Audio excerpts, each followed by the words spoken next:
Hello, everyone. It's Philip Lee returning with another episode of Civil War Chat. Today is Friday, the 22nd of April, 2022. Today's topic is the collapse of internet subscription services and how that affects Confederate heritage and Southern heritage. Let me go ahead and get started here. Although the incipient collapse of internet subscription services may seem to be irrelevant to the history of the Civil War or Reconstruction, it indicates a shift in how information will be disseminated to the public. The collapse of Netflix stock price and the quickly abandoned CNN Plus streaming platform signifies two things. First, inflation has left consumers with too little discretionary income to pay for all the subscriptions that are offered. Second, the public is getting increasingly annoyed at the political bias of entertainment and news media. As Elon Musk put it after learning of the Netflix stock collapse, quote, "The woke mind virus is making Netflix unwatchable," close quote. That is not an exaggeration. Almost 100% of political donations that Netflix and its employees make are to the Democrat Party. And that company's program is saturated with identity victimhood messaging and critical race theory and anti-racism concept, so-called anti-racism concept. What it really is a source of neo-racism, because critical race theory is racism.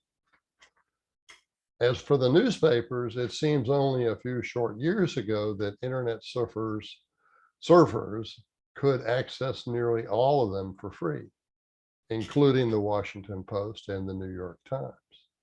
The exceptions, like the Wall Street Journal, were few.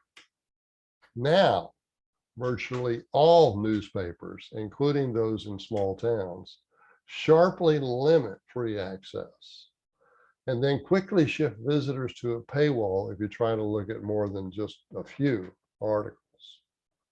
Now, the New York Post is a welcome exception, I should note. As for the others, they're probably not having much success with the paywalls, as evidenced by their pleas for subsidies from the federal government. In fact, they are literally begging for subsidies that will transform each one of them into an American version of Soviet Russia's Pravda, a word which ironically translates to the word truth. You don't believe me? Consider that nearly all newspapers have been kept in operation for the last couple of years by COVID relief government bailout money. Money that they don't have to pay income taxes on. Money that they don't have to refund to the federal government.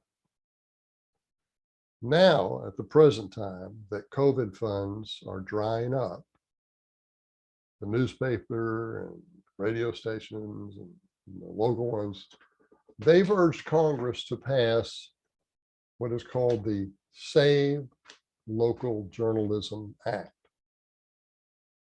It is a bill now, and it does two things.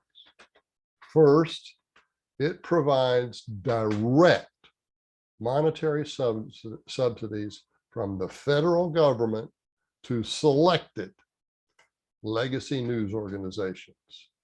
The regime media is what's selected.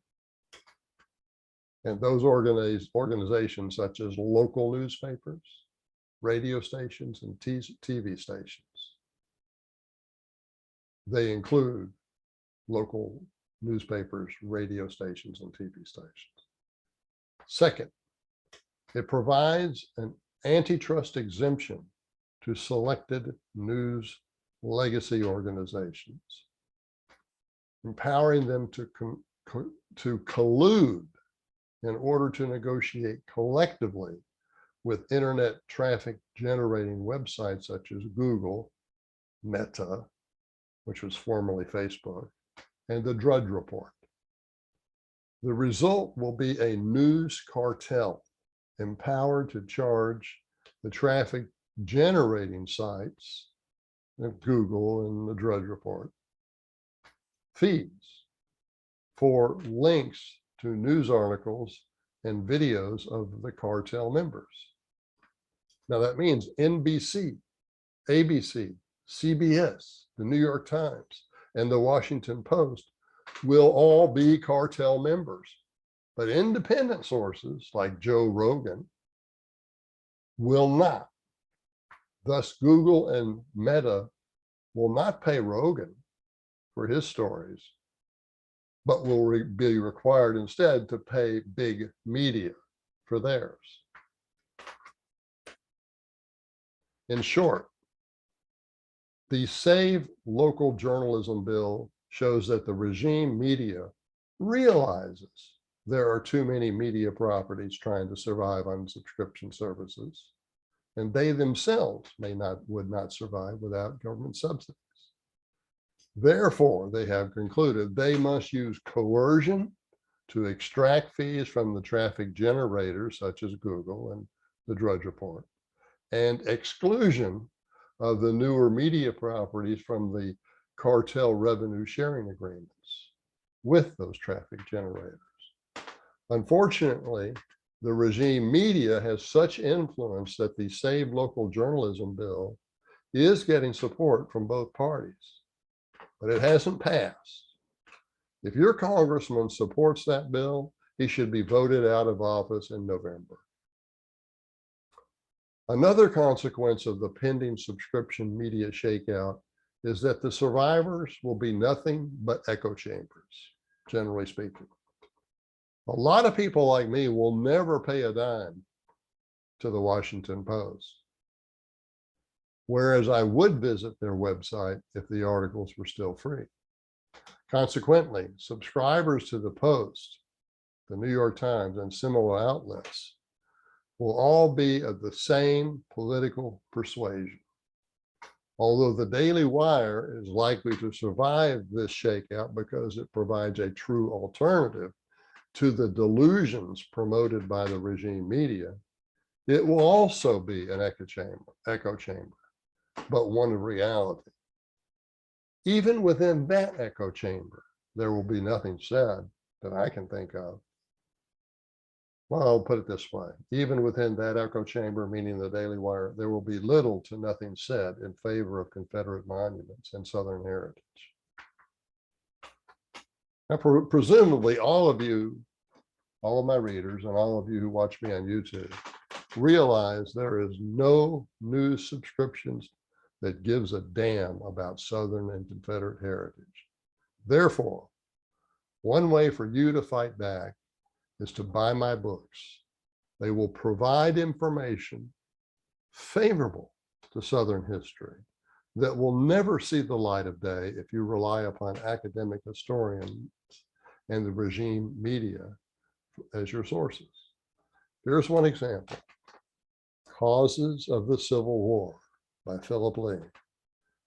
$22 at Amazon, $26 if you want to have an autographed copy from me.